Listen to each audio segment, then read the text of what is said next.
of Florida. Professional education and industry exposure goes hand in hand, and as an educational institution, K.R.Mangalam University has joined hands with ace companies in every sector for a better prospect. We have collaborated with giants like Apple, Dabur, FTCI, Medanta, Google, and Sun Pharma, to name a few. Along with this, we have 400 plus recruiters from various sectors connected to our campus with a 90+% placement record over the years. We have multiple feathers in our cap, like the Best University for Innovation Award in the 3rd Asia Pacific Education and Technology Award 2020 and the Best University Award in Asia with strong industry connections by Education Post. I extend a warm welcome to the future teachers and nation builders at the School of Education. Here we strive to impart state-of-the-art, technology-embedded teaching to quality-based teacher education curriculum designed to develop an insight into the diversion of teaching and learning in terms of theoretical perspectives and also facilitate the development of the students' understanding of social, emotional and intellectual ecosystem with relation to teaching and learning.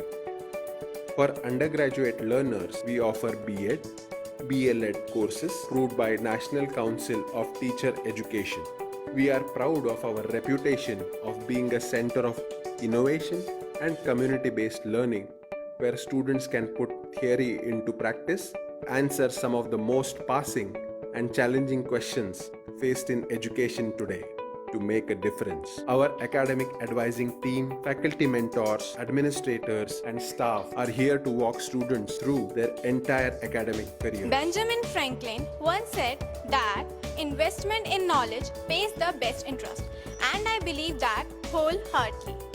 Hello everyone, I am Guruksha Bansal, student of BLEd, and I joined K.R.Mangalam University in the year 2019. Apart from all the facilities such as 24/7 Wi-Fi, medical facilities, transportation and more, what makes our college best is mentors, and here we have it all. Faculties are very friendly and they also give us time to freshen up. I get to catch up with my friends at the gym and canteen. At time, we also organize games at outdoors and indoor sports complex. The management does not burden us with studies. They help us to balance our academic and personal life and groom us like a professional. I invite you to join us in the quest for knowledge and excellence with a promise of an enriching, enjoyable and empowering experience at K.R.Mangalam University.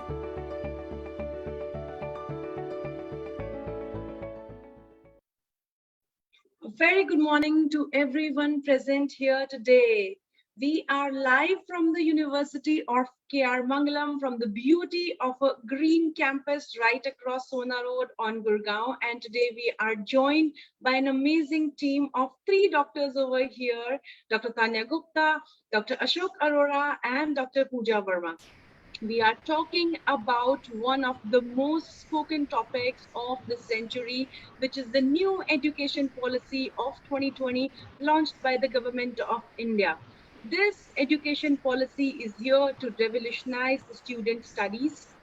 Very proud to say that in the K.R.Mangalam University, we've already been doing a lot of the things which are launched by the GOI. And as joke was made by our VC earlier in one of the meetings that probably the government of India was listening to us under the tables, and that is why they launched everything that we have been speaking about. So taking it further forward with the same, the National Education Policy is the first one in the century which is talking about a lot of changes to be upcoming for the students as well as the faculty members for every single university which works in the government of India's provision. This one, as was just spoken to me by Dr. Arora, is one thing which is going to balance out a student's life in a manner that the student can pick up and leave the studies part whenever and wherever they want it from. So we are going to focus on two major parts today. One is the multiple entry and exit options provided to the students, and the second is the skill development provided to the students as well. Moving on with the same point, we will request our members to speak about the same in detail. What does it mean by the multiple entry and exit? As much as I have even been able to understand is that a student can enroll himself in a course, try it, and then move out of the course. Or maybe even the student can move into the course, and if they're not able to continue with it, they can save their credits and come back to the same course in a specified period of time without those courses going to a waste. So basically, he or she can freeze their course right there whenever they need. So it helps the student have kind of their own made package of the studies that they are able to continue and go ahead with. Secondly, the second point which we are going to majorly focus on is skill development, because in the last few years we have seen that a lot of basic jobs have completely gone out of style. The jobs which can be now be done by robotics or can be done by AI, they do not need manual or skilled labor anymore, and hence they have gone out of fashion. So, how do we counteract that? How do we make our students special? What do we teach them? What skills do we provide them with so that they become indispensable to the industry? Today, we are going to focus on both of those points and try and understand what is this new education policy? How is it helpful to our students and to our faculty in both the manners, and what we already are doing at the K.R.Mangalam University to provide the same to our students. Over to you, Dr. Tanya, now. Before I go ahead, let me introduce Dr. Tanya Gupta to all of us.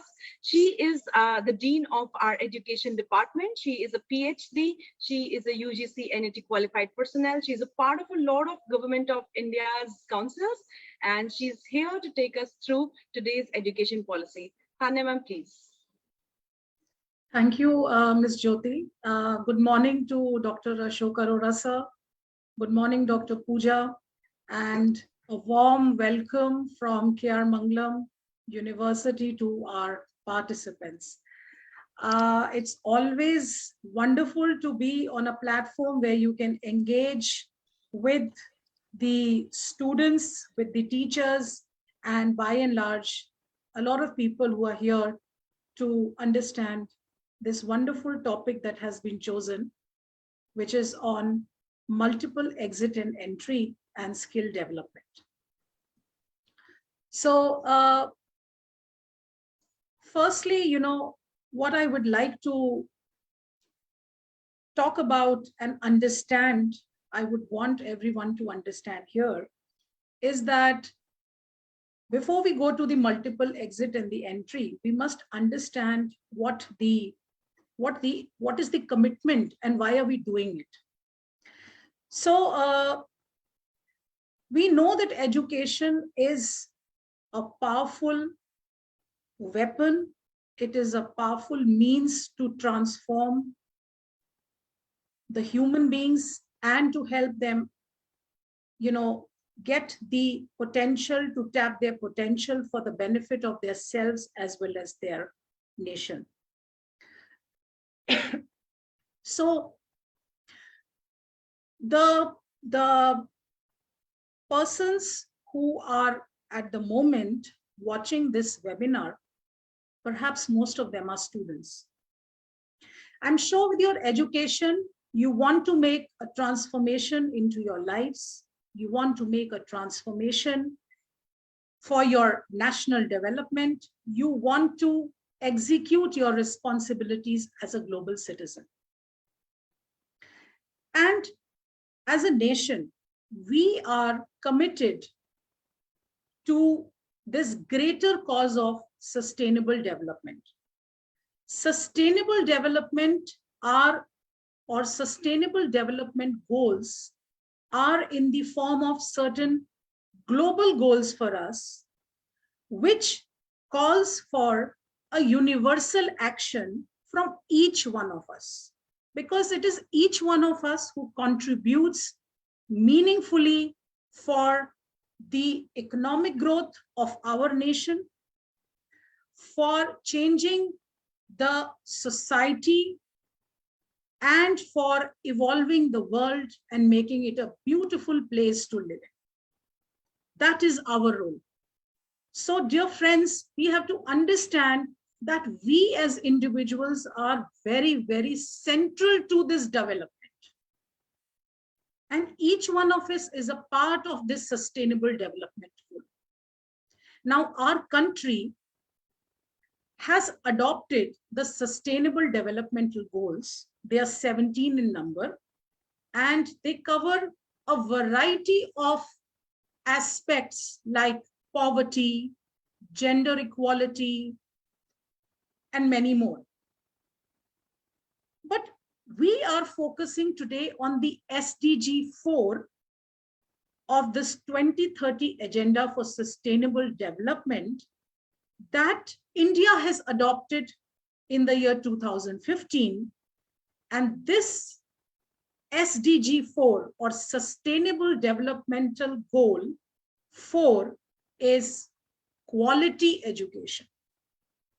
And quality education, see, this term quality is very abstract, especially when it is coming to education.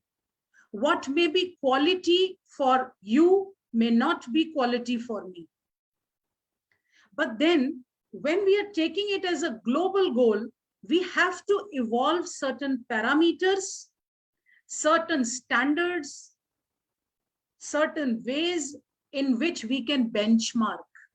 We can say, okay, my institution and another institution just across, or maybe another institution which is in some state, or maybe an university or a college which is abroad. How do we benchmark the quality? So the SDG 4 very beautifully says that quality education is the one where it has inclusivity. It is for all. It is no one left behind. Second parameter of quality education is it has to be equitable. To put it very simply, dear friends, equitable means being fair. It has to be fair in terms of the diversity we have, in terms of the differences that we have, whether based on gender, caste, class, religion, community, abilities, differently abilities that people may possess, as we know people as Divyangjan. So the opportunity has to be for all, and it has to be fair. And also, to be able to contribute to this task of nation building and global development, we have to keep evolving as learners, because we know nothing is constant. The world is in a constant state of influx. Things are changing, technology is changing, the knowledge landscape is changing. So how can we remain the same? We also need to evolve. We need to keep learning. And therefore, this concept of lifelong learning. And with this as the focus, the SDG 4 has set certain targets. These are global targets. And since we have accepted these in 2015, we are working towards achieving all these targets. Right from the pre-primary education to the higher education and beyond. So this SDG 4 in the form of the targets that you see is nothing but an interpretation of holistic and lifelong learning. Let's come to very important for us to understand, as Ms. Jyoti has already set the ground for what the NEP 2020 is.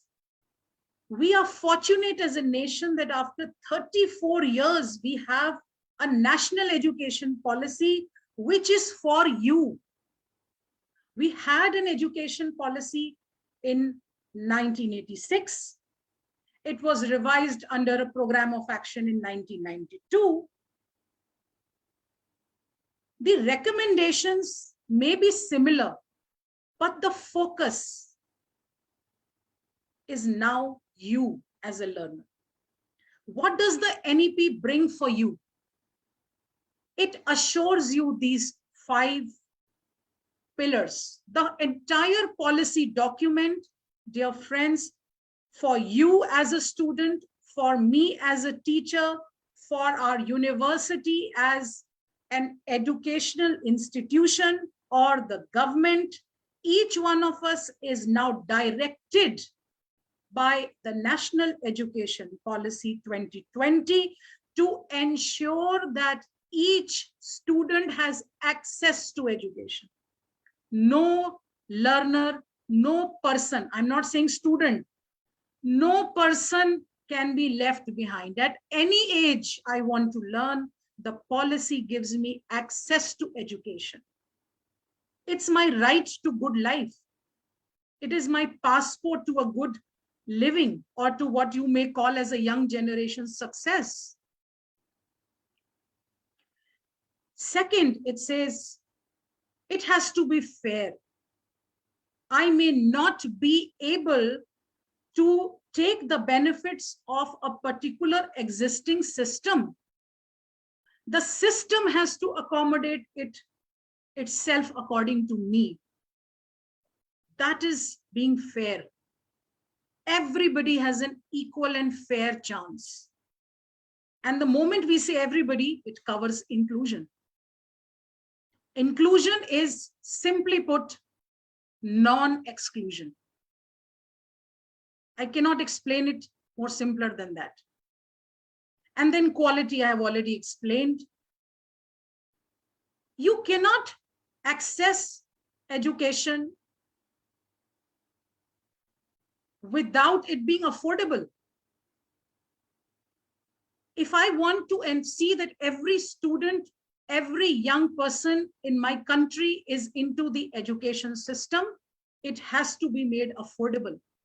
And that's the commitment of the National Education Policy. See how it brings forth through these foundation pillars the way forward.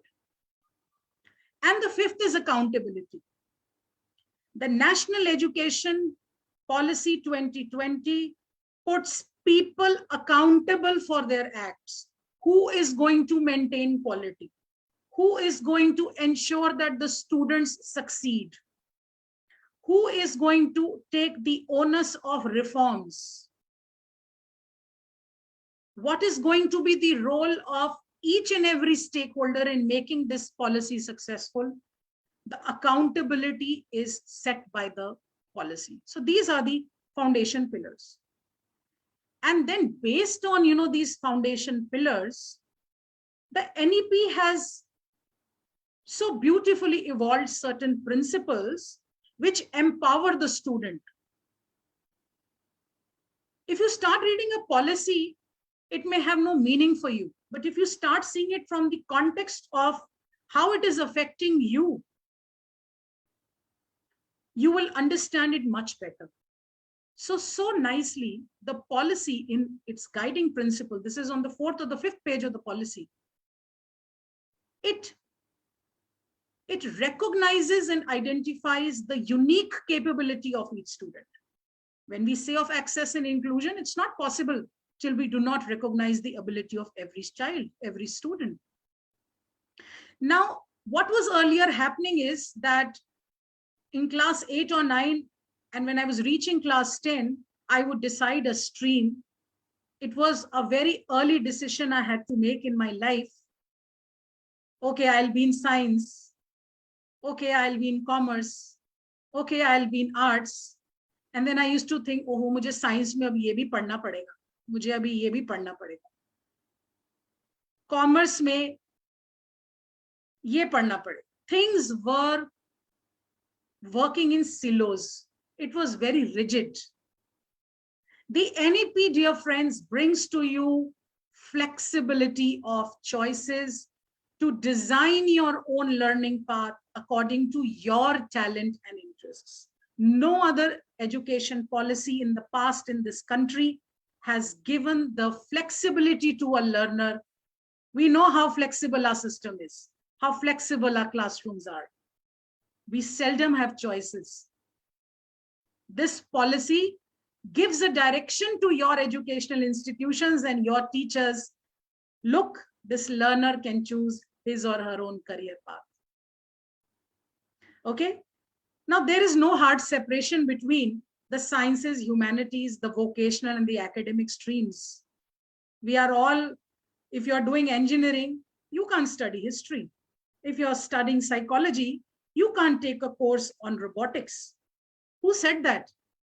Who created that? We created that. The NEP says no hard separation.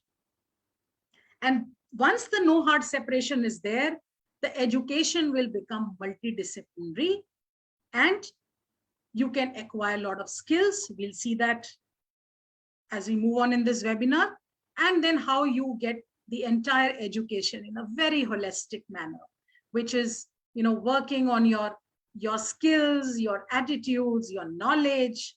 So it's going to be a very holistic affair. Ma'am, we have a question here coming up. As Yes. you said that the students can choose a multidisciplinary level, but the students is asking, what does it exactly mean? So what are you trying to say? What all can I learn if I choose robotics or AI, or if I choose to be an artist? Yes. So as I just said, let's take a case. For example, you wanted to study physics, but there was a parental pressure कि नहीं भाई engineering ही करना है, हमारी family में सारे engineers हैं. You know how the expectations of parents and your society can be. So now you take up a BTech. You wanted to do a pure course on a BSc physics, but you took up a BTech and you're not gaining any interest in it, right? But you had to study all the courses. To get a degree in BTech, you had to take the entire course. And we will see this through the multiple exit a little later. Now, how the policy is going to give you an option, fine, you want to study something about physics. So what are the ways you can incorporate certain papers of physics in your BTech degree? Or if you don't want to pursue a BTech, how you can shift to the degree you wanted to take? Or you may actually get an opportunity to work with a professor from the Oxford through some kind of a program, through some kind of a research, or certain papers that are being offered there, or maybe in India. Why only Oxford? Our own India. And I can pursue those courses of my interest, which otherwise till now is not available. Okay. Yes, The ma'am. second Yes, ma'am. aspect, yeah. So and the- we can say, ma'am, something like this. Actually, we are serving you a buffet. Yes. So you have to have your own plate, whatever you want, right? It's not that they will serve you only veg or non-veg or a particular kind of Haryanvi food or a Rajasthani or Gujarati food today. You have a choice. Now you have a choice. You see, those principles, equity, quality, access, etc., they were being said in various policies. Okay. But real execution, giving real avenues, giving real opportunities was not there as a part of the policy. So what we see now is the policy walks the talk. Whatever it is saying, it has come with specific ways how there can be equality, how there can be affordability, because we will be talking very clearly that how you can have now credits to you by using the Swayam and getting the credits, right? Which means a particular kind, a quality asset which is there, a resource which is there, you use that resource and you earn something like this.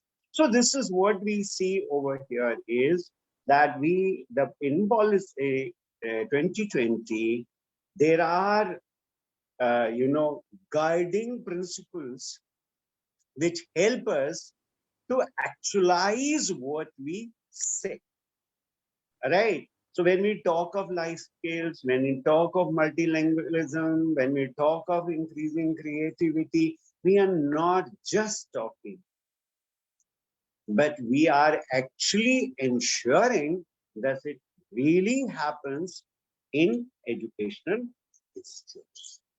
Over to you, ma'am. Yes, sir. So wonderfully explained. In fact, it just came to me as another example. It's like, I want to have my own bouquet. I want to have my bouquet of flowers. So let my courses be those red, green, pink flowers, which I want to add to make my bouquet. So that's how it is. And as what sir has just said, like so many things we design our meals. Yeah, we design our clothes, we design our house. Why can't we design our own degrees? I mean, this is something where we have to open our minds and we have to move from these rigid structures that no, BTech means do these courses only. Or with psychology, you cannot integrate technology. We have to come out. The world is moving. Okay, so the NEP assures, and as sir has just mentioned, it is in action. It is in full swing. It is in full swing even at our university. Had the policy not come, we may not have geared up. Right? So with all these focus, as you see, the fundamental principles, no one-time testing, there is going to be a lot of weightage on formative assessments. There's going to be an extensive use of technology. You can learn in physical mode, you can learn through online mode, as Sir had just mentioned about the SWAYAM courses, a lot of focus on skills, because ultimately, why are we taking the education? We are taking the education for employment. We are there for enhancing our employability. And we also know a fact, as you know, when we talk to the industry feels that largely with this kind of existing system, the graduates are not employable. And why should we should be only closed for a few particular kind of jobs from a degree? Why can't I have lot of things at my platter where I can work and I can serve? And this will only happen when they are as a part of my curriculum. Absolutely agreed, ma'am. Usually when we have a lot of students who are pursuing BA, BSc, BCom, the usual degrees, they say it even when they're taking the admissions that we do know post this, we have to pursue a master's of any kind, otherwise we will not have a job. So yes, absolutely agreeing with you. Probably with this change, we'll be able to help even these students right post their graduation to be able to get a job. Absolutely, ma'am. Absolutely.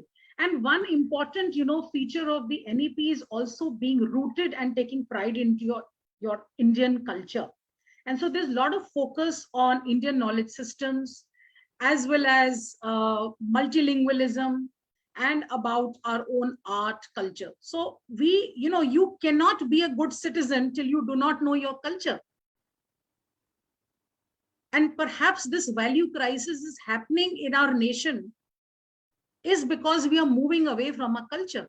So there is a space and there is a requirement that we as institutions bring our children back to their culture. Now, as you just said, the confusion, Jyoti ma'am, that students have this confusion of the degree. So now what is the NEP giving us in the form of multiple exit and entry? What is this multiple entry? What is exit? When can I take an entry? When can I take an exit? These are few questions in the mind of our young, aspirants who want to move into the higher education. So right now, what we have as an existing model is that undergraduation is of 3 years, or it can be a 4-year program. Now with the NEP 2020, undergraduate programs will be of 3 to 4 years with multiple entry and exit options, which means that for whatsoever reasons I may have, maybe I do not have an interest in a subject, maybe I'm in difficult circumstances, maybe I've had some loss in the family, maybe there is a requirement that I have to earn and sustain my living and my family, or there could have been a natural calamity, or whatsoever reason, a challenge before us will now not stop us from learning. And what does this mean? And why is this multiple entry and exit as an option given is because, you know, in our country, the gross enrollment ratio in higher education is 27.4% in the year 2018. We are far behind the developed nations which have gross enrollment, you know, around 80%. And the world average of the gross enrollment is about 35%. So you can see that we are far behind even the world average. Despite we have so many higher education institutions, so many central universities, so many institutes of national importance, colleges, etc. This means that there is some reason why all our students, our youth are not able to either have access or they are not able to complete their higher education. And it is a wastage of resources. It is the wastage of a country's resources. Not just besides a loss of an individual, it is a country's loss as well. So what can we do to improve the GER? What can we do to reduce this dropout rate is coming through this multiple entry and exit, where a student can decide that, yes, if I take up a program and due to certain reasons whatsoever, I do not want to continue. So after the completion of 1 year, I can exit from the program with a certificate. I can exit after 2 years of the program with a diploma. And I can exit after successfully completing the 3-year with a bachelor's degree. Now, the multidisciplinary and the kind of integrated programs which the NEP is talking of, it is also talking of 4-year undergraduate programs, where the 4th year will be a bachelor's degree with research. So, by and large, what is the model in the UG program which is proposed by the NEP? So, a UG program will be of 3 to 4 years with multiple exit and entry options, and there is also a possibility for re-entry. I may decide that I want to study for 1 year, then I want to go and earn, I want to come back, I can re-enter, I can study, and then I can successfully come with a higher level, maybe a diploma or a degree, whatever suits me. Okay, so I've already, now one is to understand that you just can't keep doing entry, exit here, haywire. The entry is always in an odd semester because we have semester programs. So you can enter either in the first semester or the 3rd semester or the 5th semester or the 7th semester if it's a 4-year program, but you can only exit in the even semesters, the 2nd, the 4th, the 6th and the 8th, right? And what is this bachelor's degree with research? So the bachelor's degree with research is going to be a 4-year program where the last year is going to be an intensive research work. And see how it takes us to a progression. Say if you do a 3 years bachelor's degree, then you will get into a 2 years master's degree program where the 2nd year is devoted for research for those who had a 3-year degree. And then who were from the 4-year undergraduate program, that is a bachelor's with a research, because they've already done intensively 1 year of research, they can go for a 1-year master's program. And also, if you want to take a PhD or a doctoral program, you are either required to take a master's degree or a 4 years bachelor degree with research.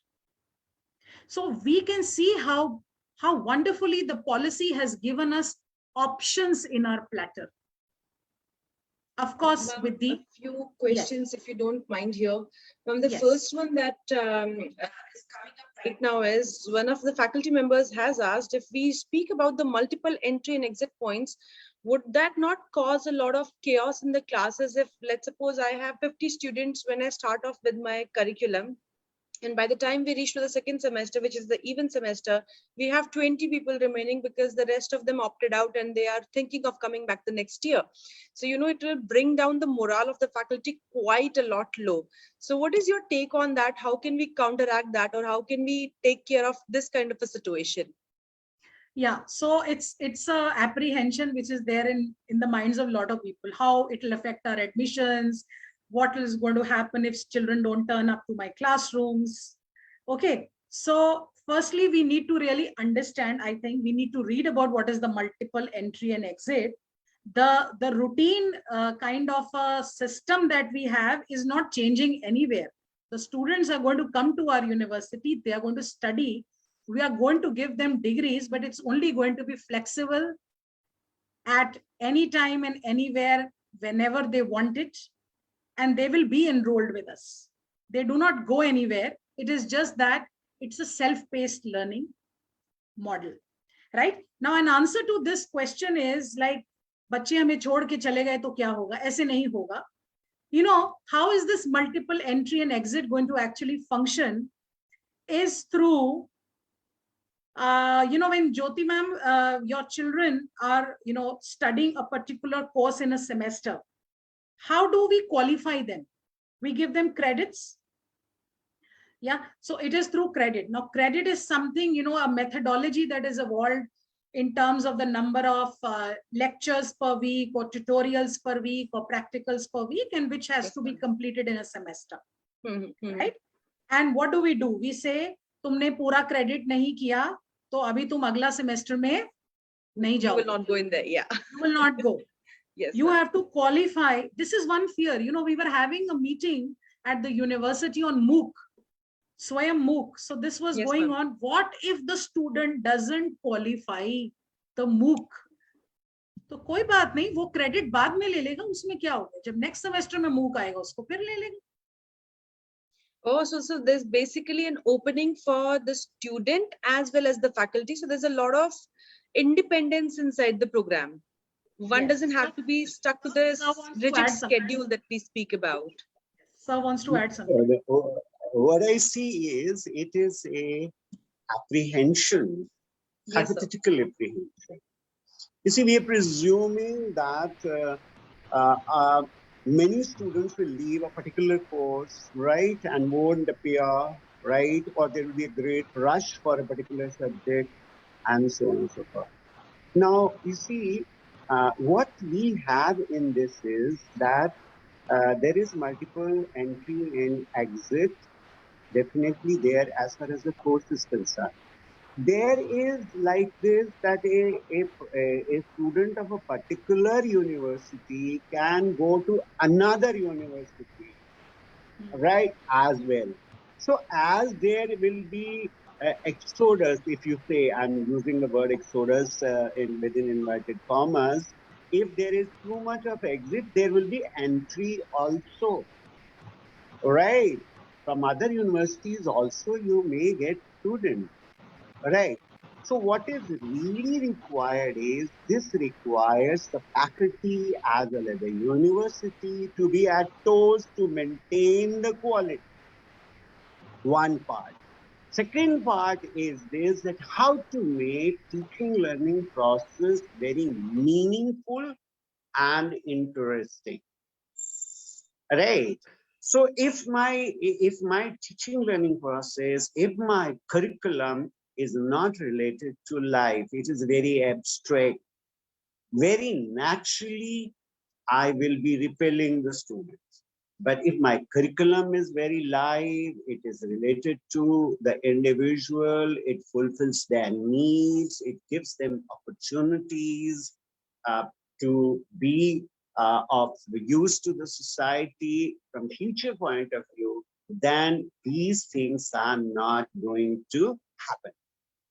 Fourth thing, which is very important for us to understand, is that as the courses, since there is a lot of choice with the students now, right? So very naturally, those courses would be. And today, those courses are in great demand, which give them better prospects, right? So how this is being taken care of by NEP is by ensuring that whatever area you are choosing, we are making you a lifelong learner. So the skills we are giving you are not only confined to the subject alone, but we are basically making you, giving you those kind of skill sets where you have the, now you have the inclination, you have the aptitude, you have the attitude, you have the mind to constantly upgrade your skills. Right. So whenever we see any part of the policy, it has to be seen in totality of the policy itself. If you just go in a piecemeal approach, then these kind of apprehensions are very large and very alarming, right? But if we see the totality and we implement the policy in totality, then there is no scope for such kind of apprehension. Secondly, even if the situation arises something like this, these situations can be addressed because you go for the principles of NEP. It talks about problem solving. So here is the problem before the university. Here is the problem before the students. Here is the problem before the faculty and all that. And now the problem solving is not only for the student, it is for the faculty also, it is for the university also, it's for the Institute of Higher Education also, right? Okay. And these skills, unless and until the institutes equip themselves with, the faculty equips themselves with, you cannot impart to the students, right? So what this policy sees is the institutes also as organic entity, the faculty also as organic entity, and the student community as a whole also as an organic. So everybody has to evolve, everybody has to grow.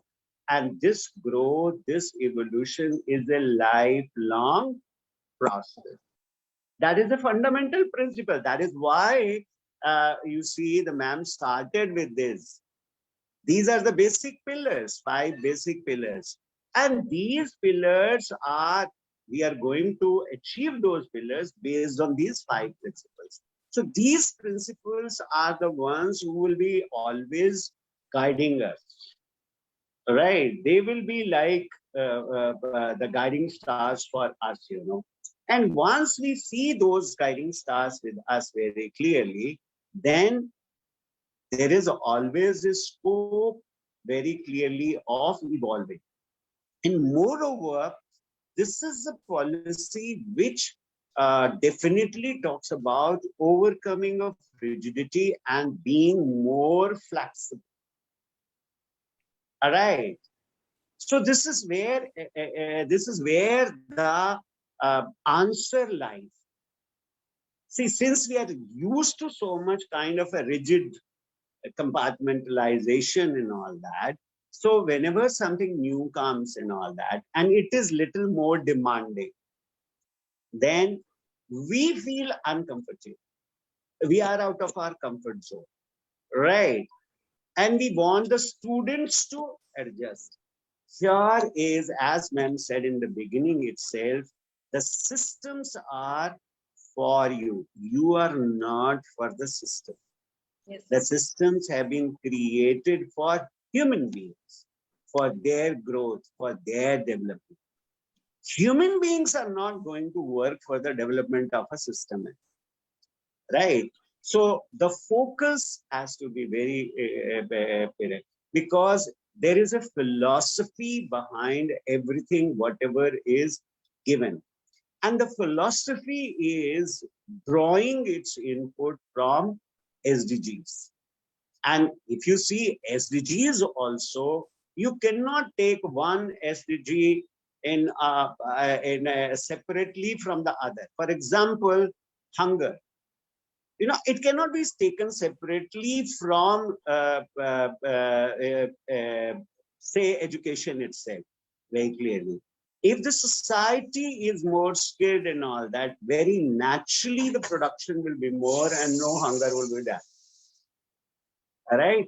So they are interconnected. We are dealing with life. Life is interconnected, right? And life is always flexible. We cannot be rigid about life. Okay. So let's understand these basic, policy recommendations in light of the basic context. Why are we having so? Why are we moving in this direction? Why so much of freedom? Because freedom is always accompanied with responsibility. So if a student is choosing something like this, there is a responsibility element also attached with it, Right. If I will join after 2 years, would I be the same as my friends? Like, even if I have got those credits, is my knowledge base the same or not, etc., etc. So there is an element of responsibility attached with everything. So I think with that in mind, let's proceed further. Over to Yes. you, ma'am. Thank you, sir. So, Jyoti ma'am, we, even as an entire education system, we have to be flexible. Flexibility for learners will entail a lot of flexible moves and flexible thought process. And yes, it is going to put us in a lot of competition. It's going to put us in a lot of competition, because if I am not offering those skill sets, or I am not giving what my learner wants, the learner will go to some other university to take the credits from that course or that university. And how is this going to happen is the next understanding of this multiple entry and multiple exit. And this is through something called the ABC, or the academic bank of credits. The academic bank of credits, right? So what are these academic bank of credits? It is something like, giving, because, you're making learning flexible for the learner anytime, anywhere, any language, whenever they want to come, they want to re-enter, they want to exit. So for that, whatever the learner has accumulated, say in 1 year, or in 2 years, or in 3 years, or with a gap, needs to be deposited somewhere. Okay, so we all go to the bank. Let's use an example of a bank. We all go to a commercial bank for what? For depositing money. We do that. Putting in our money, yes, ma'am. Yeah. So we put in our money, and whenever we want to withdraw, we are able to go either to the bank or to the ATM, and we can withdraw the money. We also put it in fixed deposits. Yes, they get accumulated. Now, similar thing, when you can have money at your disposal, the ABC, or the academic bank of credits, is giving the person an academic currency, or an education currency. Let's try to simplify this. What is this education currency? So an academic bank of credit is going to be a digital platform. It is already in action, and it is already created by the Ministry of Education, Government of India. It is an online depository in which every higher education institution will register itself, and every individual learner will also register. That means every higher education institution is going to be an account holder in the academic bank of credits, and every student is also going to be is going to hold an account. And this is basically an idea to promote this multiple entry and exit and to curtail the dropout so as to improve the GEM. So how is it going to work? It's going to work in this manner that, if you just Google and type Academic Bank of Credits, you will go to this kind of a website. Just log in into website and you will see this portal will open Academic Bank of Credits, which is an initiative of the Ministry of Education. You can see. And it says Academic Bank of Credits enabling student mobility across higher education institutions. And it helps in seamless integration of skills and experiences into a credit-based system. So as you can see on the right side, there is there is my account. And if you just click, so in the drop down, you will find two options, student and university. So every higher education institution will now have to create an account in this, and every student has to create a personal account in the Academic Bank of Credits or the ABC. Now, earlier, there was this Academic Bank of Credits. Actually, all of us should read the UGC Gazette notification of 2021. It has already been now 1.5 years that this document has already been prepared. And earlier, there were conditions that only universities which were NAC accredited or had a NIRF ranking could be eligible. But now there is an amendment to this. All higher education institutions can now apply for the Academic Bank of Credits. Okay, so what is going to happen is, when you go to the student, I've just created the student page here. It says Meri Pehchan, National Single Sign-On, and you will create your own DigiLocker by entering your username and PIN, and then you will sign in. So you create your account. Now, how is this going to work? It is what is going to be the function of this ABC or the Academic Bank of Credits. So this academic bank is an account in which a student is going to, put the credits that are earned. Say I'm doing a BA Psychology Honors, and in the first year, I have successfully completed my first year with the number of credit requirements which I had to earn in the first year. Okay, so in my second year, there was a condition where I had to leave this program and I had to go and work.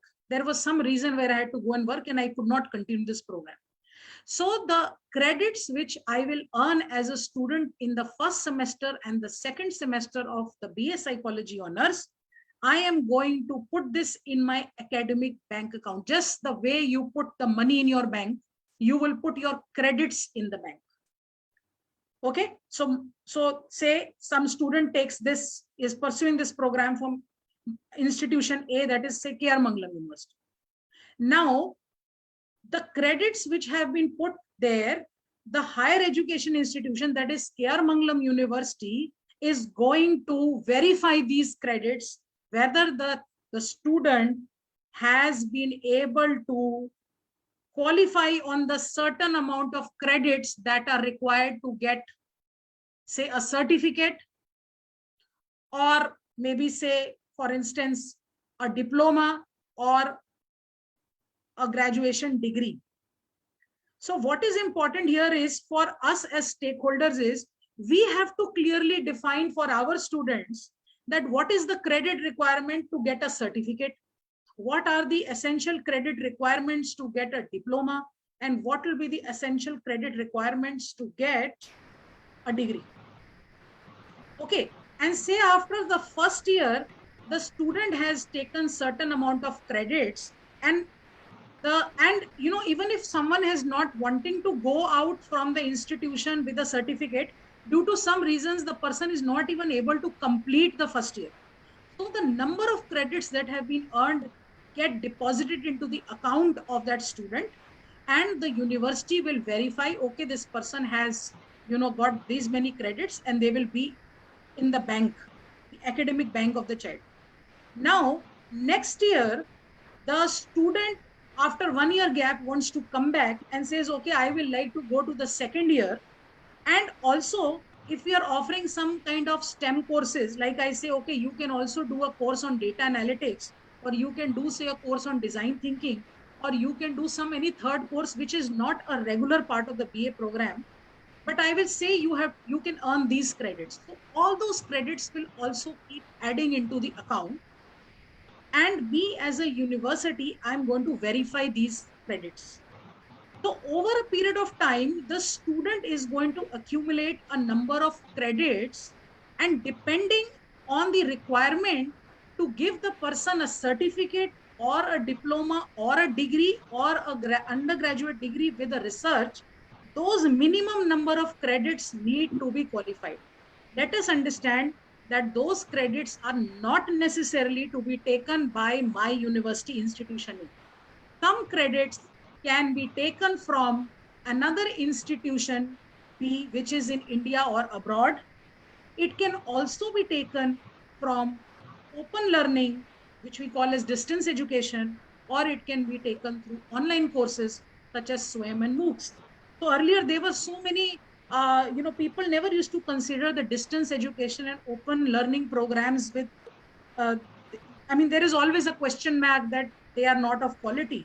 So I think this NEP is also putting a lot of weightage. It is flattening this viewpoint of the people that distance education is bad or online education is bad. Okay. And then what is the redemption? The redemption, I am going to explain you in the next slide what it is. That, like you redeem coupons. You go to a store, you get some kind of coupons and you redeem them. So when you redeem the coupon, you can no longer use that coupon. So likewise, the credits that have got accumulated in my academic bank, once I withdraw those credits to gain a certificate, for instance, that credit gets debited from my account. Okay, it gets debited from my account, and I cannot use that credit for further education. Say I want to come back for the degree. So I will not say I already had these credits. If I have taken a certificate based on certain credits, those credits will automatically be debited from my account, and I will have to add more credits to get the degree. I hope it is clear. Ma'am, it's actually making a lot of sense. It's just like I deposited the money, then I take it out, and then I say I'll take it out again. I can't do that because this is not there anymore. Yeah, I believe this would be a great help for the students, ma'am. Yes. And what comes out, it gets debited. Yes, so, ma'am. So that money is no longer in your account. Likewise, that credit is no longer in your account. And and then what is this credit transfer? This word has to be understood. Credit transfer means that if a child has done, say, a particular requisite number of credits in my institution and wishes to now take another course or certain course which may not be with me, or as per the child's preference, he or she may not like to study from me or may not like to study from my institution for whatsoever reasons better known to that child. It's okay. So now how the institution B will see the equivalence or the credit or the requirements.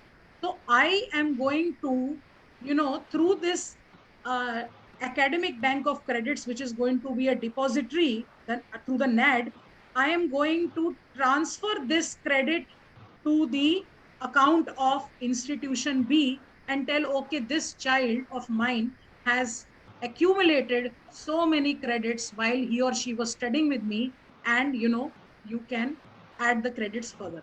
Even migration is possible. If a student wants to move from one institution to another institution, then the entire credits that have been accumulated and verified by institution A will be transferred to institution B. So I hope it makes a little sense. Ma'am, absolutely. Ma'am, okay. I wanted to ask a question. Yeah. May I ask? Yeah, please, ma'am. Ma'am, if a student has earned a certificate, that certificate can be transferred to the degree, the credit, that diploma or certificate. Okay. Yes, and but then, yeah. Yes, okay. ma'am. you wanted to finish the question, please? No, ma'am. Second question is also there, that there is any uniformity when it comes to giving credits to the students, or university they themselves have their own criterias, or Yeah. So, the ABC is a work in progress, and it is how we are going to live it and how we are going to make it is going to tell us how it is going to work in the future. But yes, answering to your question, as we said, the whole idea is this, that if I have taken a certificate and I want to now progress into maybe a degree, then yes, I can move ahead. I can certainly take a degree. It's not that that is over after taking a certificate. So, how this ABC is going to work is, firstly, all the higher education institutions and the students have to create their ABC accounts. Now, Dr. Pooja, as you were saying, it's not going to be a sudden decision or a discretion. It has to be very transparent. And the higher education institutions will have to amend their ordinances, how the courses the students will register, what will be the essential requirements to do a course, okay?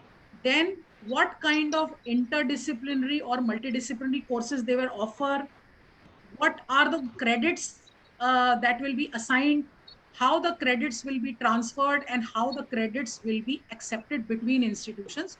All these have to be passed in the university ordinance.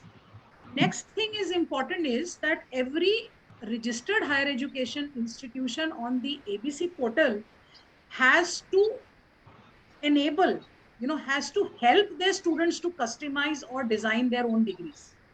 So that means you can only help them to design their degrees when you give them that kind of multidisciplinary or interdisciplinary nature of courses, and you also tell them the kind of courses that are available elsewhere. So we'll have to work very hard on this, where we are giving the kind of support to our students, and therefore you see there is a lot of scope for student counseling and student guidance on how they will operate this academic bank account and the academic bank of credits. So certainly it's not going to be a one-day affair. It has to be passed in the ordinances of the concerned higher education institution. Next, this is very important. We have to understand. If I take the example of our university, now, whether a student wants to take a certificate or a diploma or a degree in any program of his or her choice, and the person wants the degree from our university, right? So the requirement is, what is the requirement? That the student should earn at least 50% of credits from this institution. So this answers, I think, Ms. Jyoti, it answers your question that students will not run away. Does it answer the question? Absolutely, ma'am. Absolutely. Somebody wants a degree from my university, whether a degree or a diploma certificate, the credit requirements, say if it's 120 credit requirement, then at least 60 credits have to be earned from my university so that I can give the student the degree. Secondly, there is another condition to this. The student has to earn the required number of credits in the core subject area necessary for the award of degree or diploma or certificate. So if one wants to take a degree in BA English honors, so what is the core subject? It is English, right? So to get a diploma or to get a certificate or to get a degree in English, we will have to decide and pass through our ordinances and notify to the student what is the minimum credit requirement to get a certificate in English, to get a diploma in English, or to get a degree in English. Okay, so this is also there. Then third, there is a condition. Now, since ABC is an academic bank, it is an education currency for the student, the validity of this currency is 7 years. Okay, so that means there is a time period, but there's an imposed time periods in which this credits will be valid. After this, the credits cannot either be transferred or they cannot be redeemed. So the student will finish the program. And we have to give this much of flexibility because we know there are a lot of reasons for which there might be gaps. Even for a regular program, we give 4 to 5 years for a person to complete. Okay. And as I've already said, once used or redeemed, credits earned by the student cannot be reused for award of any other formal academic qualification. Now, this also has an implication for every registered higher education that now the program fees is not going to be, the domain. The fee has to be charged based on the credits of a course. Because if you're going to say that certain amount of basic core area subjects the student has to earn from me, but the child has a flexibility, may or may not, of course it depends on your potential, your competence to keep the student with you and not send the student to some other university. And even if you have to send, then the course fee is going to be based on the credits of the course, and it is not going to be based on the kind of fee procedures that we have today. So, sir, would you like to add something, sir? I've been speaking for long. Well, the only point I would like to add is regarding the validity. So as you buy, you have your mobile, okay? You buy, what do they call? You get it recharged and you pay a specific amount. So that you can avail only for 84 days or 58 days and all that. So there is a limit, right? Validity, it is valid only for certain. Same way, it is like your credits which you earn academically, right? So they have a limit. It's not like that I joined in 1956, so I can use my credit earned in 1956, in 86 also, or 2036 also, something like that, right? Because whatever you studied, whatever skills you acquired and all, they are constantly changing. Their validity is changing. So what we have seen over here in NEP is certain time limit has been given very clearly. If you want to complete your BA, say 3 years course, so it has to be done within 7 years itself. There's no like this endless, infinite time available with you. So that is one point which is, so there are checks and balances, right? This is a policy. It doesn't give you infinite freedom, right? There are checks and balances. And as I said in the beginning itself, every freedom is with a responsibility, right? So that is what we have to see, basically. Ji, sir. Yeah. So the next, I think the multiple entry and exit is fairly clear, but of course we need to deliberate over this and really make it work. That's going to be an exercise. But secondly, the focus is also on skill development. And I'll also try to relate this to, why it is also related to the multiple entry and exit and the ABC. So, if one wants to understand the skill development in a very correct perspective, one should take the reference of the National Skills Qualifications Framework, NSQF. So basically, this is a framework which tells the kind of competencies a person requires in terms of knowledge, skills, and aptitude to do a particular work. Now, this has also been a mindset. Like I just mentioned before, there was a mindset of people, who are studying from distance education, that's not of quality.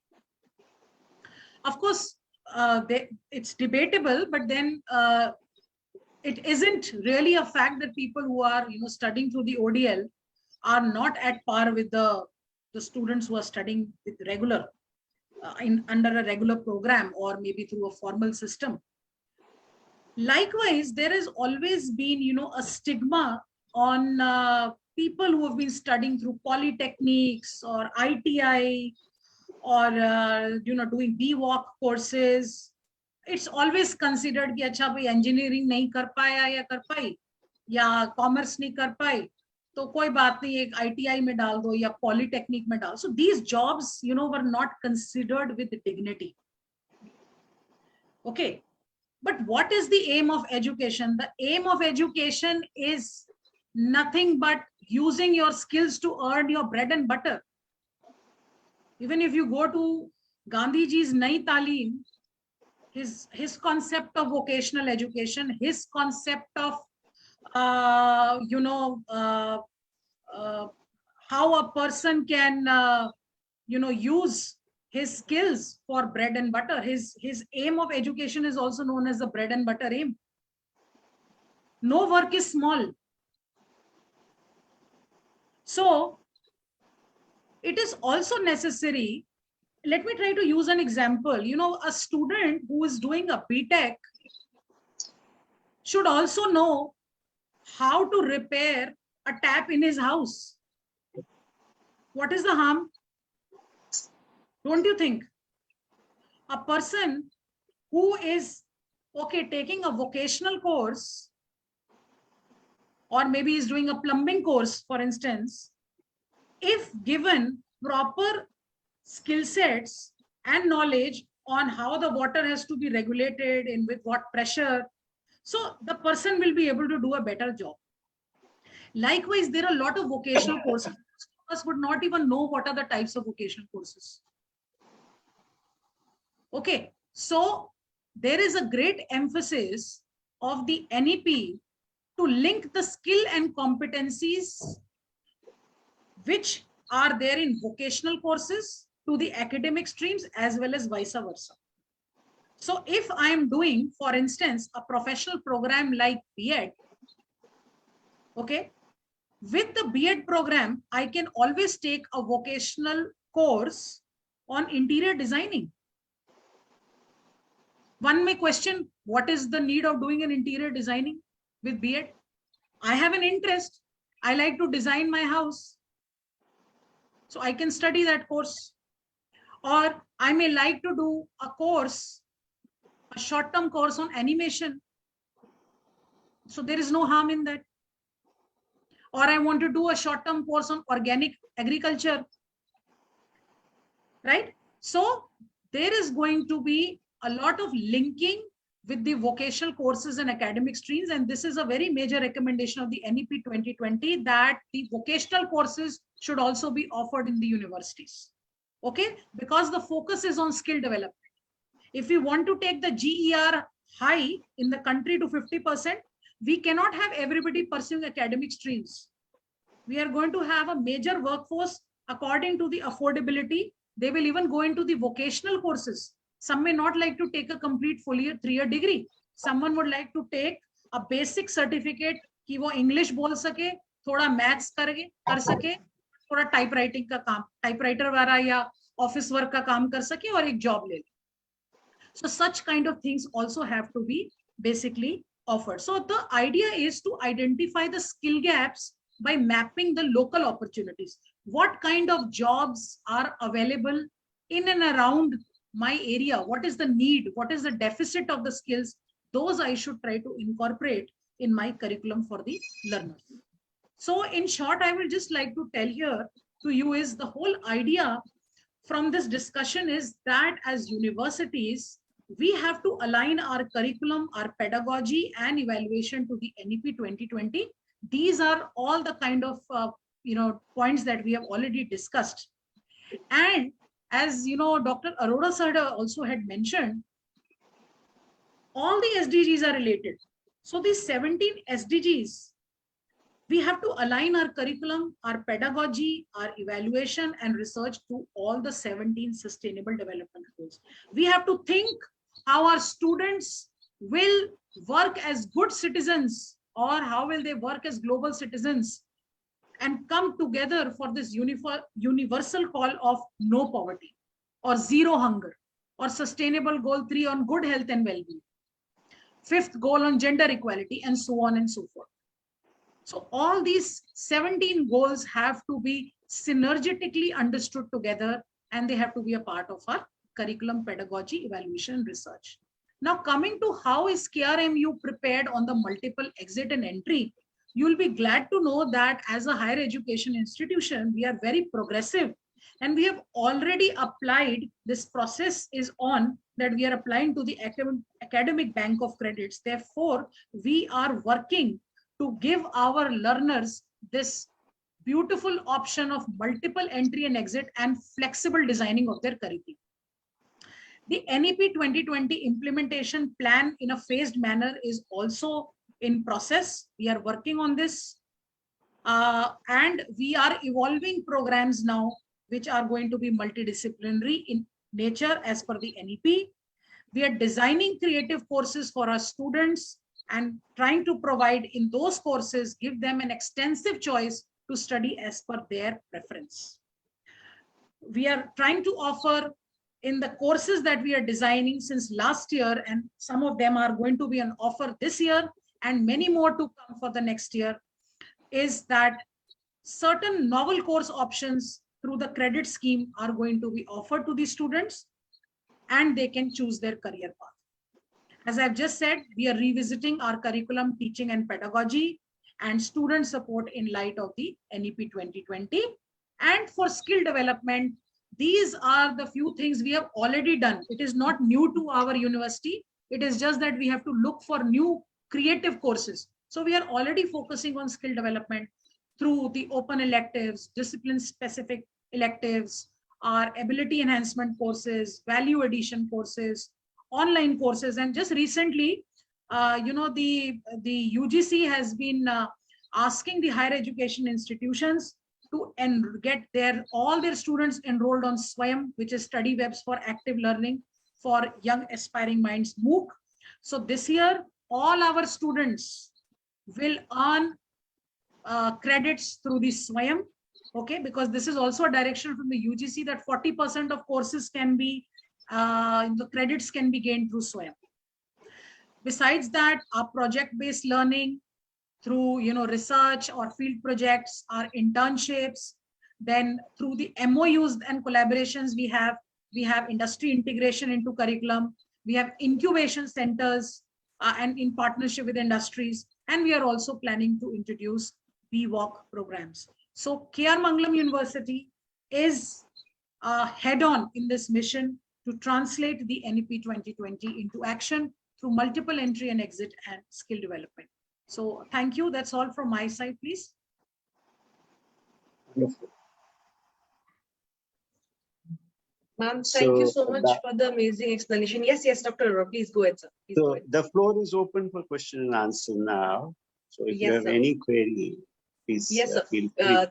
There is one question which has been arising quite a lot, that can we say the programs which are currently working, the degrees which are currently working, even they can be converted into the vocational programs? How is it going to be, or are we going to create new vocational programs like we have in polytechnic institutions or colleges? Is it going to be something like that? So we will have these degrees. It is only we have to see that how we are going to add courses of skill development, how we are going to add certain vocational courses, how we are going to create combinations of online courses. And the next step, if I be very specific with our university, because I should be only speaking for our university, is that we are also going to now offer, we've already applied for these 4-year integrated programs also. So we are going to have this, if you're doing a BS psychology, you're going to have a 4-year BS psychology with research. It's going to be there in almost every program. Okay. And then if anyone wants to, move from this BA or BSc or BTech research programs into the master level programs, those will also be at offer. So you're not touching the main structure. It's not like doing away with what is it. It is only adding on and realigning it to the requirements of making it more multidisciplinary and student friendly, giving them the flexibility to choose their teacher, to choose their courses, and to choose their institutions. All right, ma'am. So, ma'am, if we talk about a department like ours, which is the hotel management, so we already have a program which is based on skills based on operations, and based on jobs. So this is a department which does say that by the time you graduate, you will have 3 to 4 offers in your hand. So what can we say would be the additions that I may have to incorporate to make it a little better or more appealing? Of, what if someone which is around us is already doing that when it comes to the NEP additions and we are not able to do it? So what would you say are the additions that we can do in this area? Yeah, so you will have to actually look into the kind of skill sets besides the one which are in your curriculum and which are necessary for someone to, do very well in the industry of hotel management and maybe even tourism for that matter. So I do not know whether you have courses which are specific to, understanding the psychology of the customer. Yes, ma'am, we do. We have a little parts of the same. We have parts of the same. Yeah. Or maybe there could be like if somebody needs to, create some kind of or needs to work very well with softwares, the kind of softwares required in your industry, perhaps they are not a part of your curriculum. So give them as value additions. All right.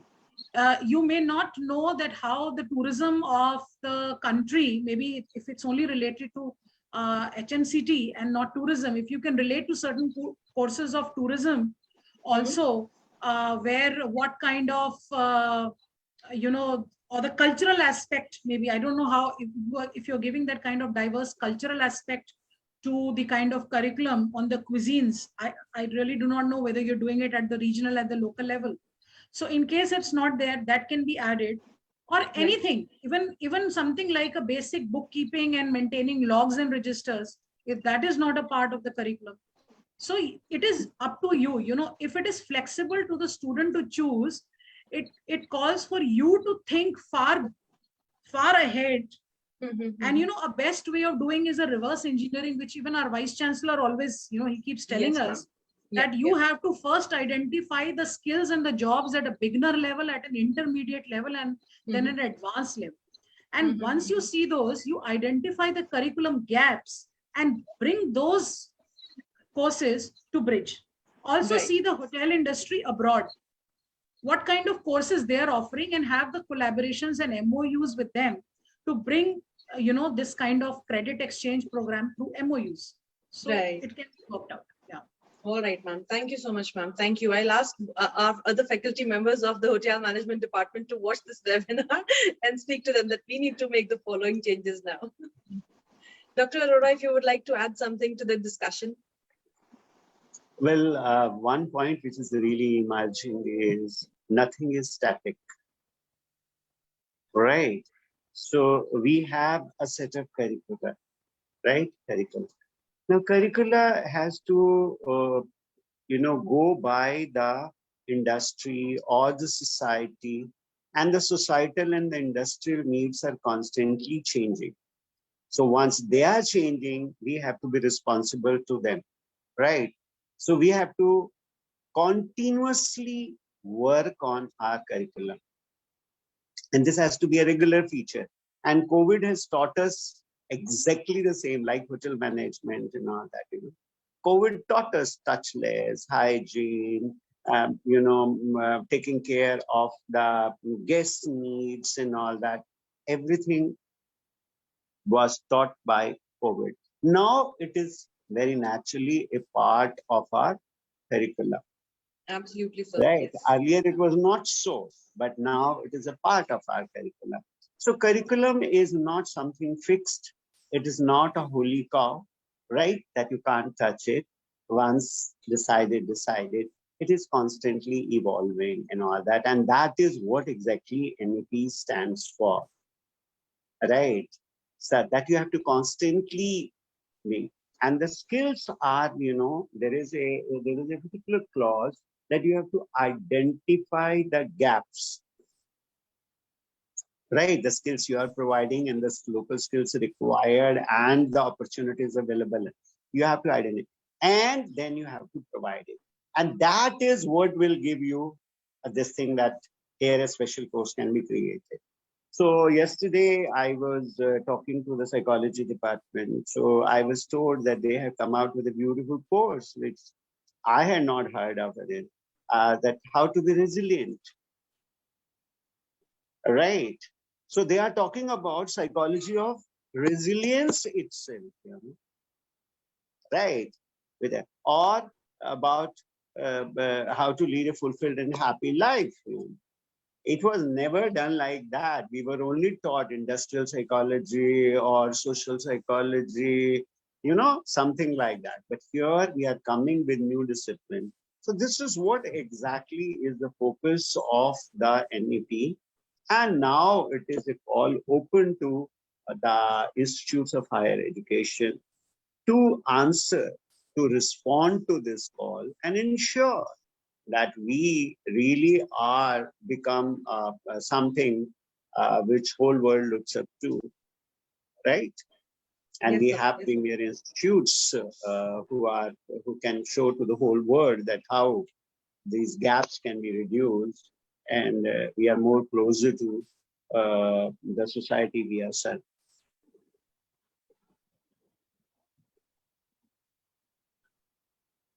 So from my side, so the questions are complete. I have had a lot of doubts from all the faculty members. And the reason what I realized was every time a new change comes, apprehension begins on its own. When the GST came, there were a lot of apprehensions. When the online mode of teaching came, there were a lot of apprehensions. So you see, I believe that is the one reason why everybody's thinking, will this bring a lot of changes? Will this be good for us? Will this be bad for us? But we believe we would not know till the time we try, isn't it? Hence, yes, sir. You see, the main thing is this: I'm very happy the doubts are arising. Doubts are arising means we are thinking of applying them, right? And that is the first requirement, because if there is no doubt, there is no confusion, then how are you going to solve it? True, sir. That right? means we are absolutely okay with everything. So we are absolutely on the right track. Don't worry. Doubts will definitely be there, and universities are there to clarify the doubts, to find solutions for the doubts itself. That is what is the purpose of the universities. We also, So it was a great discussion. We must thank ma'am for accepting Yes, our request and for enlightening us over such an important aspect, which not only matters to the universities but matters the most to the students. And it is very important that if I have to enjoy a certain right, I must know what my right is, right? And so awakening to the students that this is what exactly is expecting them in the universities in future is a very important exercise. So I must thank ma'am for doing us this kind of a favor and helping us out and enlightening our students. This is exactly our motto, that we are here to empower our youth, to empower our students. Yes, sir. So yes, for sir. that, I feel this webinar has really fulfilled the purpose for which we stand. So considering ma'am has a very, very busy schedule, she still agreed to do the webinar with us. Thank you so much for the same, ma'am. Thank you. It's my duty, Jyoti ma'am. It's my duty. And, we are all, no matter wherever we escalate and we move to our lives, at the core of our heart, we are teachers. And Yes, it is our professional ethic. We are for our students. So we have to carve ways for their betterment. In fact, you will be happy that the kind of feedback, the structured feedback also that we take through our intern quality assurance cell, we always pose these questions to the students, what they would like to study. So that also gives us a lot of, feedback on what they want.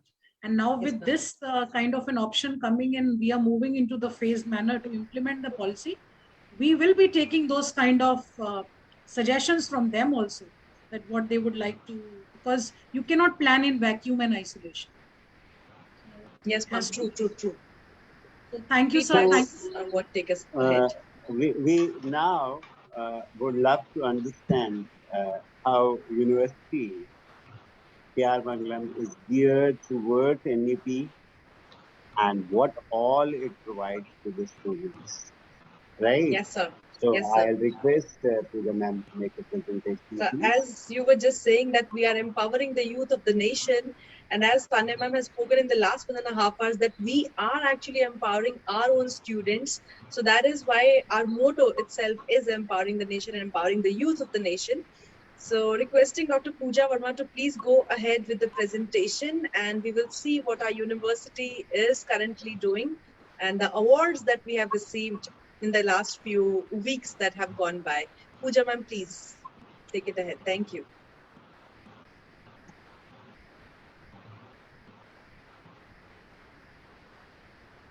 So yes, my screen is getting shared. Please tell me if it is visible to you. Absolutely, ma'am. Yes, it is. So I will be, me myself, Dr. Pooja Verma, working as an assistant professor in education department. So I will be taking you all to a small Dr. tour. Pooja, please make it full screen because we can see the entirety.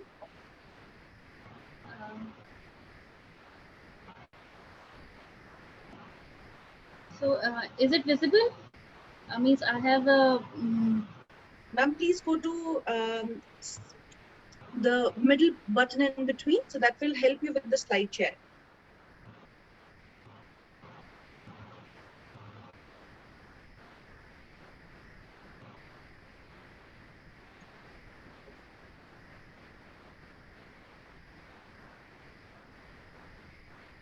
Ma'am, should I play the video for you or the PPT for you? I will try once, and Okay. if it will not work, you can continue. Ma'am, if you look at the bottom where it says the percentage, yes, right there, that's a slide share. So now this should work. It's fine now. And please start with playing the PPT. Maybe then we will be able to see.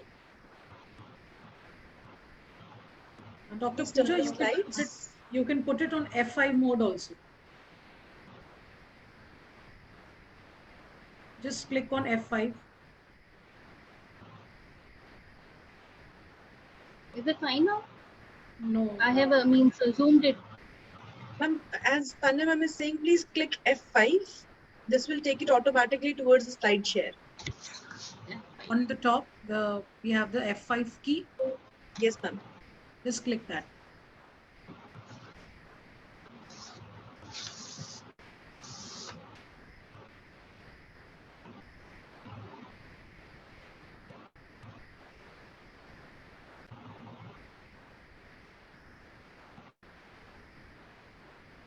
Is it fine now? Can't see the PPT. Ma'am, I guess you've switched off the screen share. I think, ma'am, you can go ahead, and I will. Sure, ma'am. Sure. Just give me 1 second. I'll do it for you.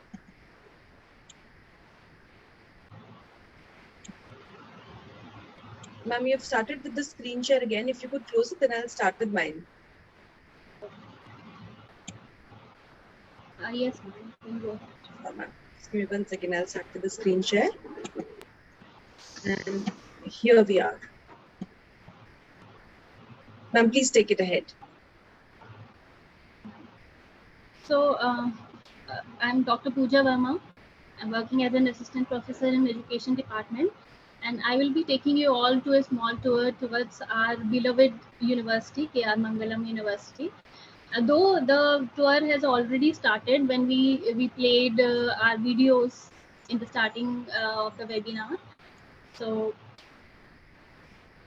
yes, what is written in that right in front of us, it is empowering the youth, empowering the nation.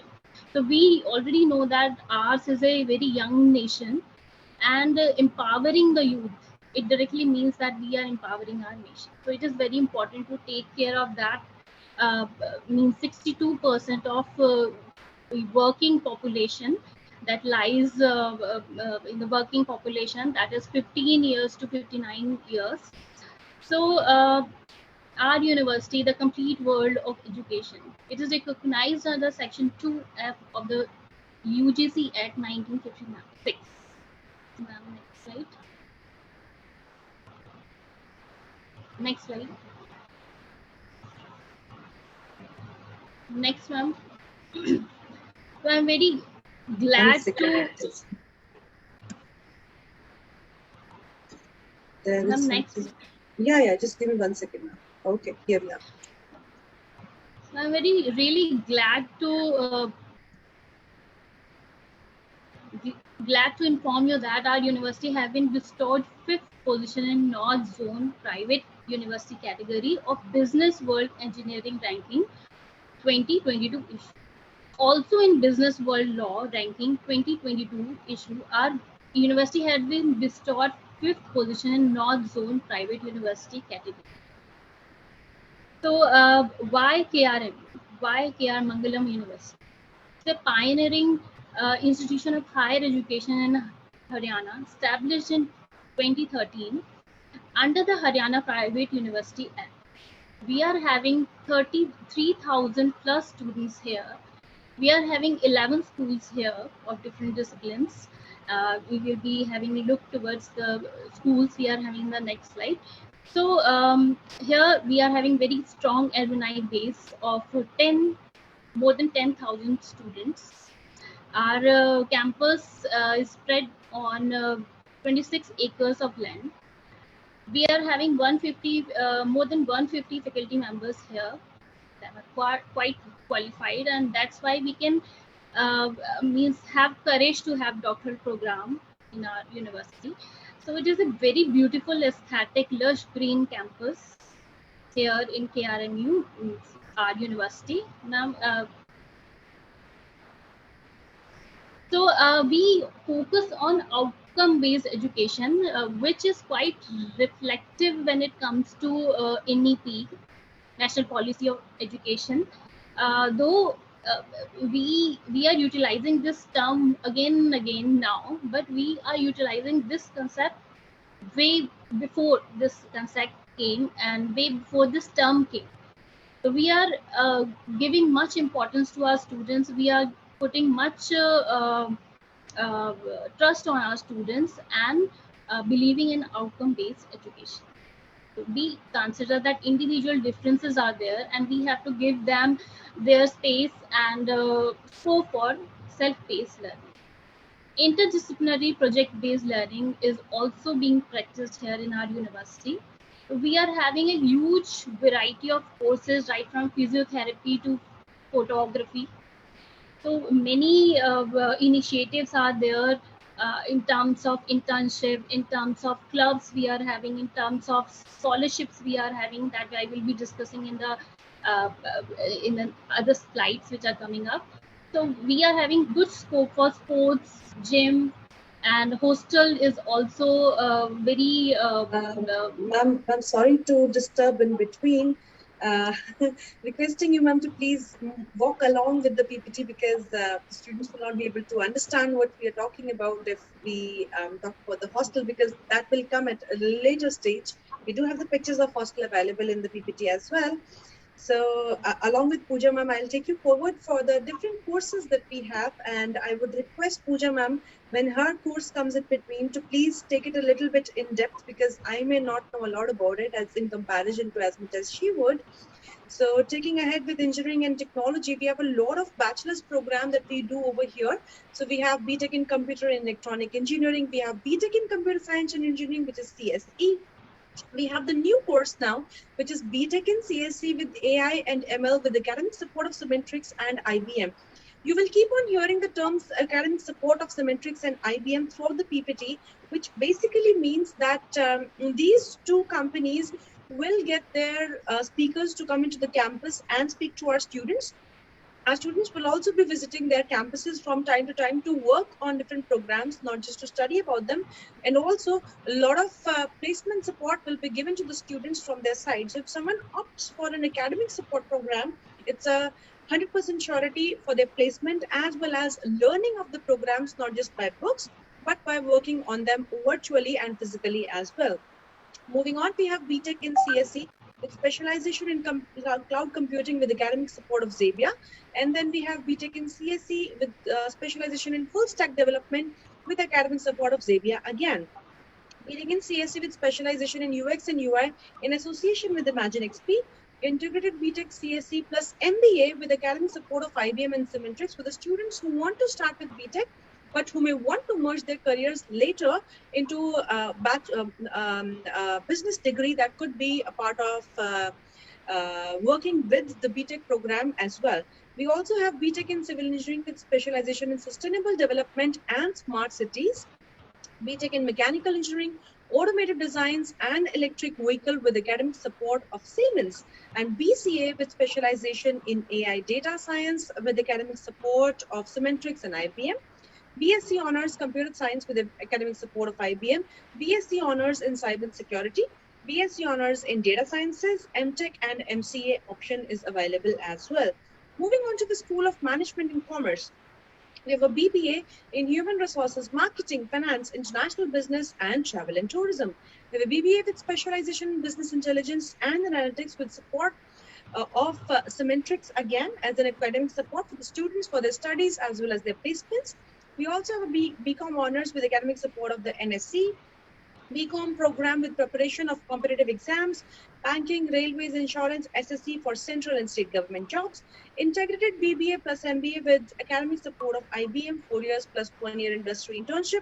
In the industry internship, most of our students get absorbed by the company itself, which helps them with a pre-placement offer. We also have MBA with academic support of IBM and a Master of Commerce is available as well. Moving on to the third school, which is Basic and Applied Sciences, we have BSc Honors and Physics, Chemistry, Maths with preparation of competitive exams. We also have BSc Honors in Forensic Sciences and MSc Honors as a part-time option is available as well. The MSc Honors part-time option is very good for the people who are currently working and who still want to pursue their studies ahead.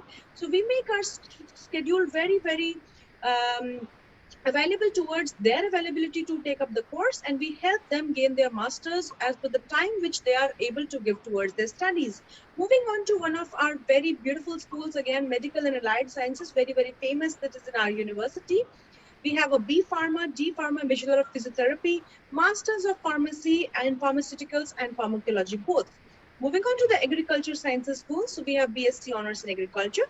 Architecture and Design School is quite famous in our university as well. We have the Bachelors of Architecture, Bachelor of Design, BSc Honors in Interior Design, Bachelors of Interior Design, BA in Fashion Design, Bachelor of Design in Game Design and in Animation Association with Imagine XP, Professional Diploma in Interior Design as well. Moving on to the course for Legal Studies. So we have BBA LLB, we have BCom LLB, we have BBA LLB, we have LLM, and we have LLB Honors as well. Moving on to the School of Journalism and Mass Communication, we have a BA program and an MA program in both. Now requesting Dr. Pooja Verma to please take ahead the Humanities course and the Education course because I believe she teaches both of the areas. Ma'am, if you could shed some light on the same, please. Okay, ma'am. So first of all, I should be telling you that we are having scope for the students who are much focusing on government examinations. So here in BCom, we are having special program where focus will be on BCom degree, obviously on commerce and subjects, but also they will be having scope for preparing for competitive exams. Same is the case when it comes to BA program. Some programs are there which are much focusing on the competitive exams. So BA Honors English, Economics, Psychology, Chinese programs are there where competition-based preparation can also be there, means there is scope for that. And BA Honors Pol Science with preparation, again, competitive exams will be there in the focus. MA English, MA Economics, MA Applied Psychology. In education, we are having BLEd, B.Ed, and yes, we are starting MA Education now onwards.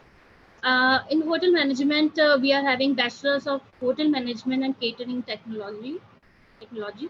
And yes, we are having doctoral program for each discipline. So it reflects that our university is quite equipped.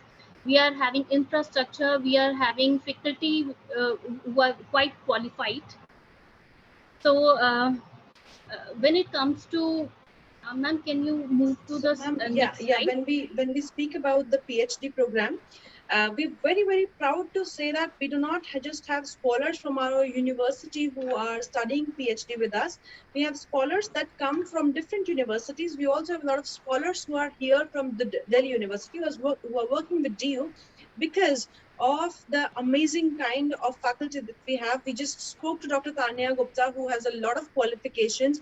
In each and every webinar, one of our faculty member is a participant, either as a speaker or as a moderator or maybe as a presenter.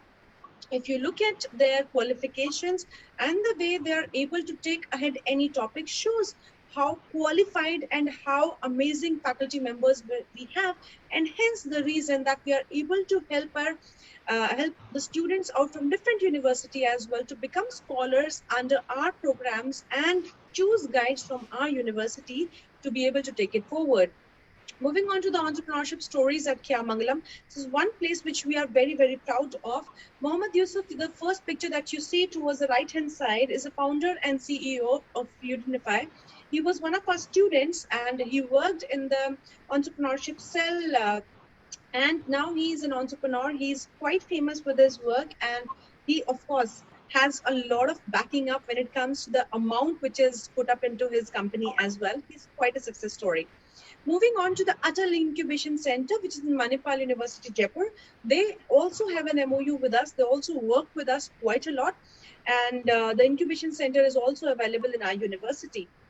We have the administrative team of Center of Innovation, Incubation, Entrepreneurship and Industry Relations, which is also called as CIIEIR, and a mentor is Dr. Swaminathan R.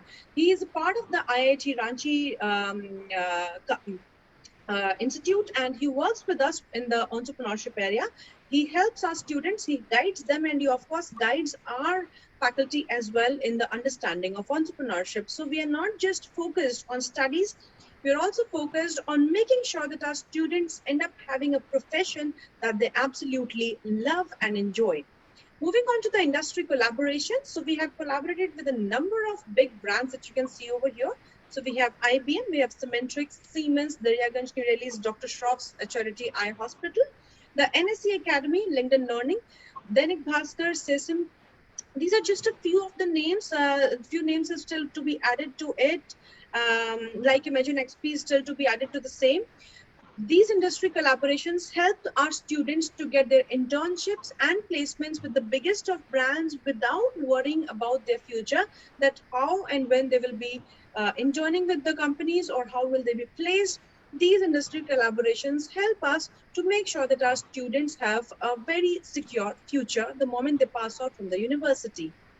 Moving on to the e-answer robotics lab, me and Dr. Verma, we were just speaking about this in the morning, that how did it come to be. So this is a collaboration with IIT Bombay that we have. One of the biggest names when it comes to technology in the country is IIT Bombay, of course, and we have signed up with them to make this e-answer robotics lab. In this robotics lab, our students are able to work on the artificial intelligence, on the virtual reality programs, and to make new softwares and to make sure that they are able to work and understand the upcoming requirements of the industry and not being stuck with just the bookish language. Moving on to our honorary distinguished professors. If you look at the names over here, you will be able to find out a few of the very known dignitaries who work with us, who provide us students with their guidance. Professor Krishan Lal, who's right here in the corner on the left-hand side, is actually working with us full-time. His office is right in front of mine, and he's very, very enthusiastic towards research, and he's always open to helping our students out whenever they have a question about research or programming, or how can they go ahead in their careers and the things that they can do. So we have someone named as Mr. Vikram Atal, very, very famous. He is a UK chartered accountant. Then Professor Jack Copeland, again, a distinguished professor of philosophy. And Professor Anita Sharma at the bottom. So you can see all of these names are of highly distinguished professors across the world that work with us. They are not just known in the country, they're literally known everywhere else as well. Moving on to our innovative teaching pedagogy, which is just what Dr. Tanya Gupta was talking about, that we do not just work on a basic teaching pedagogy that we just come to the classes, teach the students, and we are done. We work on learner-centric approach. We work in a manner that our students are able to work ahead, to understand what we're talking about, and to implement those changes in the physical work that they're doing in the university. One of them is our smart ashram. Moving on from here, we have the life beyond academics. In this, we have Industry Connect, Mentor-Mentee program, Clubs and Society, Community Connect. The Industry Connect, as we have been discussing, is all about the different brands of companies that work with us to take ahead our student programs, to help them with their placements and internships. The Mentor-Mentee program is run throughout the university. It helps the student in case they're facing any kind of trouble with their studies or with their personal lives. We have a confidentiality agreement over here. Whatever the student speaks about to their mentor stays with them directly, and the mentor tries and help the best to the students to help them out in any kind of a difficult situation. The clubs and societies in the university help the student to move ahead with their studies, and not just to study throughout the day, but rather to enjoy themselves, to have a good time in the university, and to put their skills into motion as well. The Community Connect helps us to understand what is our community all about. Are we able to give back to the community, which gives us so much? The major example is blood bank that we're talking about here. We have a lot of blood drives that take place in our university. The reason is the Community Connect.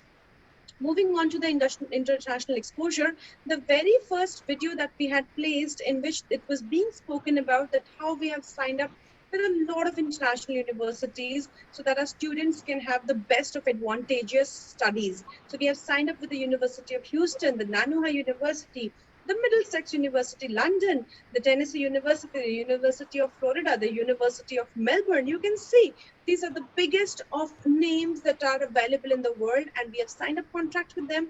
We have MOUs with them, which helps our students to go ahead, finish off their studies in these countries, and of course to gain their placements in a similar manner.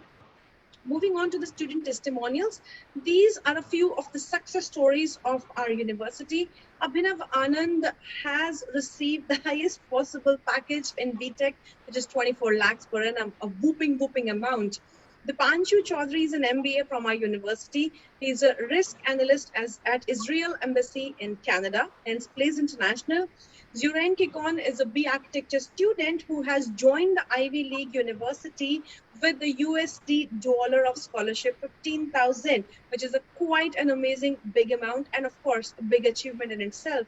And Mohammad Yusuf, as we were just discussing, he was a student of BBA in our university, and now he's an entrepreneur who's working very well on himself as well. Moving on to the placement highlights, as we were just discussing, the highest package offered is 24 lakhs per annum. Visitor recruiters is 400 plus, total offers made is 600 plus, student placed is up to 90%. Very proud to say that not just this, most of our students end up with having 2 to 3 placements minimum when they pass out of the university. And they're not just national, they're international placements as well. Moving on to the recruiters at KRMU, you can see a few of the biggest brand names are here. So we have HCL, we have Indipulse, we have Airtel Bank, we have Outlook, Drishti, Vekas, Paytm, KJ, Lloyd. Any big brand name that you can think of is right here on the campus, available for you to pick you up the moment you are finished with your studies. So come, enjoy the university, look at these things on your own and take it ahead. Moving on to the very basic, yes ma'am. Yes, in the previous slide it was written that only 90% of the student got placed. So you must be wondering that where are 10%? Why we are not thinking about 10%? Actually, can you move to the previous slide where the testimonials of the students were there? So these 3 students, Abhinav, Dipanshu, Zuran, are being recruited by top brands, but Mohammad Yusuf, he himself become the recruiter. So that was the reason 10% of the students must be starting something new of their own. So they will be recruiter, not being recruited by other brands. Thank you so much for the addition, ma'am. Moving on to the final stage of our presentation, which is the admission process. So the first thing is you meet an admission officer. You procure the application, you register with us, and then you simply appear for the admission test. You have a personal interview which takes place, and then if you are selected, you pay the fee. The personal interview can be online as well. For most of our students who are out of Delhi, who prefer to have a personal interview out on either on a Zoom call or on a Google call, that takes place. We do that so that our students are able to perform in their own spaces without feeling the discomfort of a lot of travel. However, very much going to say it again, we have a beautiful university, it's a huge campus, and I'm still going to invite you all to come, enjoy, visit, and then make your decision to come to us. Moving on to the average fee structure. So the K.R.Mangalam University, if you see, the amount that we charge is comparatively quite low in comparison to the other private universities in Haryana and in Delhi and in UP and Punjab, of course, as well. The reason is the amount is not everything that we speak about. It is more about the quality education that we are able to provide you with, and of course, the placements and the internships that we are very proud of. Moving on to the scholarships that you can have. So offering deserving UG candidates a scholarship up to 100%, which is quite a happening thing over here. We fast track the admissions for the people above 90% in their 12th grade. 15% scholarship is available for siblings, 50% on the sports quota as well, 15% for children of defense personnel, and special financial aid for K.R.Mangalam school students, and a fast track admission via CUET 2022 is available as well. So thank you so much. That is all from our side when it comes to the university presentation. May I request Dr. Arora and Dr. Pooja Verma to take it ahead if they would like to add anything to the university presentation or any final words before we close for the day for the students who are watching us. Thank you. Well, I think all said about the presentation, right? And the rest is for the students to decide. As we say, basically, our motto is empowerment. To leave the decisions onto you is also empowering you, right? Because power to take decision is a very integral part of what we deal into, right? So we invite you, come, have a physical visit, see what exactly we stand for. And the best would be to talk to the faculty, to personally see our labs, our studio, our facilities, meet the students, know their experience. And then decision is yours, right? That rests with you. We look forward and we will be there to welcome you.